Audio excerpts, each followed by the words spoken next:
Welcome back to another video. My name is Aaron and I help people expand their consciousness. Now in this video, I'm going to show you the most powerful perspective that I've found for becoming who we prefer to be and really learning how we can break through the limiting beliefs that we might have by understanding the power of our self-image and the power of how we define ourselves to be. Now, a lot of times when it comes to this idea of subconscious belief and limiting beliefs, it comes from this understanding that our subconscious mind rules 95% of our life. And then it becomes something that we think has a lot of power over us.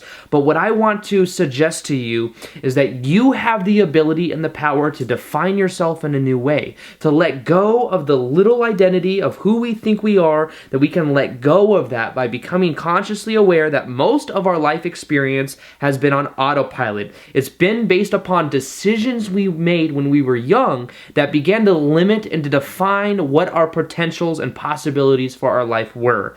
Now, understand also that who we define ourselves to be has a level of self-hypnosis that is constantly being ran through it, that is saying things like, I can do this, I can't do that, I can't act in this way, I can't become this type of person because people will judge me. It comes from reference experiences of how we define ourselves to be, how we relate to the external world, and what we think our potential or possibilities are. Most of this has been on autopilot. Most of this has been based upon a couple reference experiences or many reference experiences that shaped that. But now that we're becoming aware of the potential that we have, now that we're becoming aware of what those unconscious, subconscious beliefs are, we can then begin to actually let them go. We can realize that they served us for a certain period of time. Maybe they protected us from a certain level of pain, because if we were told that we shouldn't be speaking out when we're younger, or we're told that we're not capable of doing something else, or maybe our parents didn't support whatever we wanted to do growing up, so we never took action with it, we began to associate pain with doing what we actually enjoy doing. We begin to associate pain with speaking out because people might lash out at us for doing so. As we begin to become aware of those decisions that we made, that we did at some point make a decision that this is who I am a shy person. And in yesterday's video, I talk about the idea of unlocking who we think we are, because we don't need to be tagged and attached to certain labels that we think define us.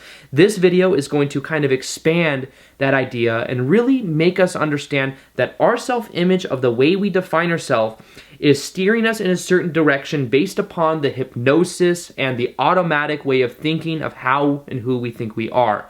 Now, based upon that identity, there's different directions we can go in. There's different probable futures. And the probable futures we will experience are limited by that self-image. So if we have a self-image that says that I'm inferior to other people, or I can't take action doing this because I'll get judged by somebody else, then it puts us into a certain direction. But imagine we start to define ourselves in a new way. We change the way that we view ourselves. We would then start to go and create for ourselves a probability of a future that we actually like, because we are actually basing it on things and values that we prefer to believe in. So the power of this video is understanding that there's a process we can use for changing the way that we define ourselves. And that when we change the way we define ourselves to be, right now in this moment, we then begin to change the way we view the past, and we then begin to change the probable futures that we could experience. So this is about changing the way we define ourselves and letting go of the past of who we thought that we were. Now, who we thought that we were was on autopilot. So just by us becoming aware of what we're thinking, of the beliefs that we have, we've already started to simply decide who we prefer to be and who we don't prefer to be. So if we look at the past, we can see that maybe certain beliefs held us for a certain amount of time. What we can do is start to look at that, see that it served a certain period of our time, of our life, and then simply decide that we're going to let it go. It doesn't serve us anymore. It doesn't serve us anymore because we're realizing that it's not who we prefer to be, and that now we prefer to be somebody that encompasses more of our potential. And in simply having that decision that we're going to now consciously decide who we are automatically starting to take our power back. Now, a simple way to do this is to realize this analogy. Now, this analogy is used from the idea of understanding how we can change our habits. Now, this is going to be based on, it was a psychology study I read years ago, actually, and it has to do with biting our nails, for example. If you want to overcome the habit of biting your nails, what they found in studies is that if the person thinks of not biting their nails, they actually enables them to bite their nails more. So whether they have an intention to bite their nails or to not bite their nails, the attention is on the phrase bite their nails. It's what imagery that comes to mind, and because of that imagery, it's constantly triggering them to bite their nails. But if instead what they did is they chose a preferred outcome of what they prefer, if they were to change the whole system itself and not try to change components of it and start to view themselves as somebody who just does what they want to do, somebody that uses their hands and doesn't feel the need to bring it up to their mouth, if they don't feel triggered, if they start to view themselves as having hands that are in just good condition for not having to bite it, automatically they then start to actually experience not biting their nails. That is a much more powerful process. Now, in the same way, what we can begin to do is understand that our mind, when we visualize, does not know the difference from what we are visualizing to what we are actually experiencing. So we can start to anchor ourselves into creating the beliefs that we want by viewing ourselves in a new way. So, for example, if you viewed yourself as unworthy of doing something because you had a limiting belief that you couldn't do your passion because your friends and family would judge you, you can then start to imagine yourself doing your passion, not caring what other people think, and even maybe doing your passion and people supporting you because they see that it's what you love to do.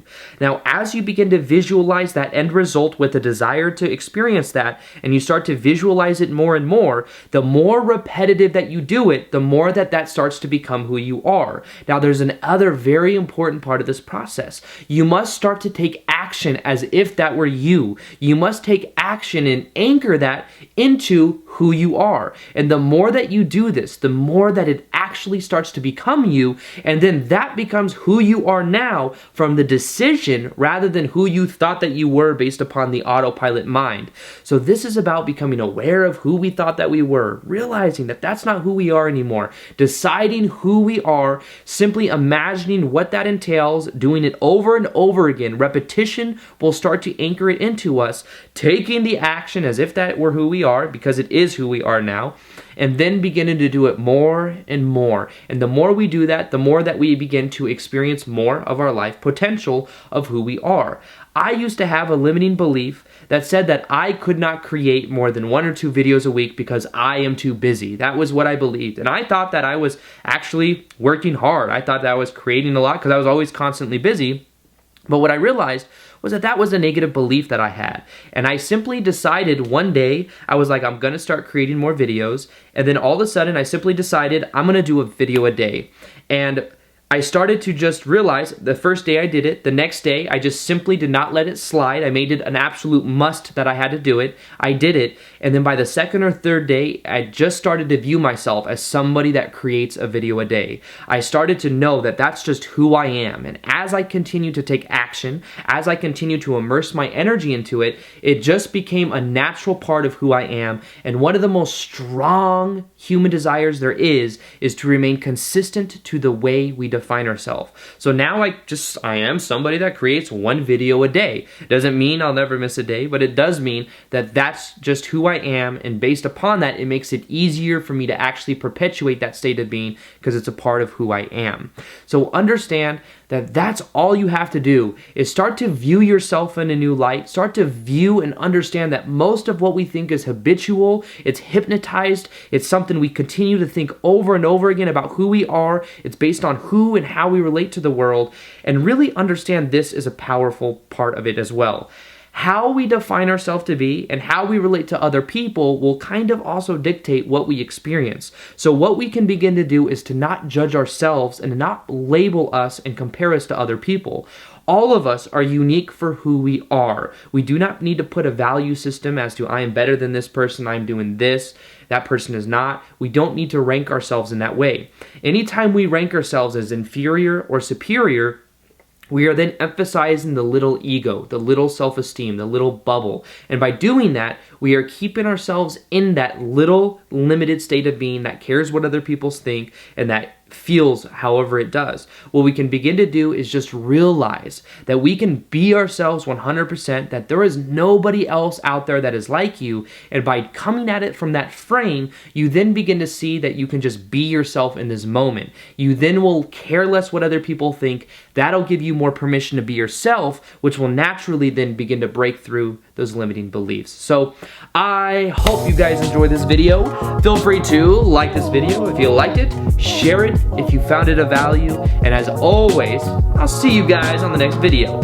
Peace, much love, namaste. All right, bye.